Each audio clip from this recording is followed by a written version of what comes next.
Wednesday, November 8th, 1882. The River Press, page 6. A criminal's disguise.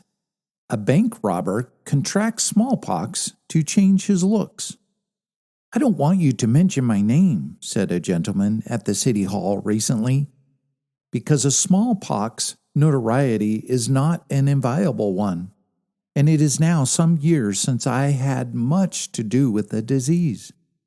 I was a young man with a mania for the study of medicine, and having no means, I was compelled to earn my living at the same time I was reading.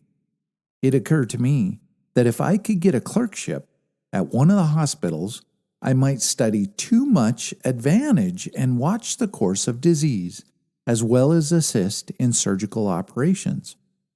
I got a job at Bellevue Hospital, New York, and worked as an elderly or nurse.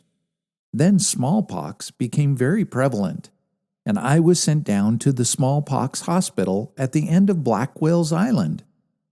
Among the patients was one man who had the worst case I ever saw. It was frightful to see him and hear him rave. When he began to recover, I paid him a good deal of attention, and we became quite friendly. There was an air of mystery about this man that rather puzzled me, but as he did not tell me much about his affairs, I did not ask him to enlighten me. One day he took very sick and grew rapidly worse.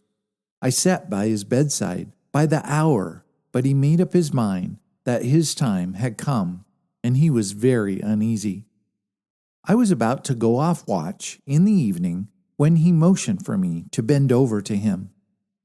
He took my hand in both of his own. "Promise not to divulge what I am about to tell you until after I am dead." "I promise." "Swear," said he faintly. "I swear it." He was very weak, and I could barely hear what he had to say, when his hot breath burned my ear. "I am the bank robber." "What?" I asked, dumbfounded. "Yes, I've been tracked for 2 years, and just hounded until I was compelled to embrace this expedient." "What expedient?" I asked. "The detectives knew me so well that I could not disguise myself, and I deliberately contracted smallpox in order to get my face pitted and thus alter my looks. You know how well I have succeeded.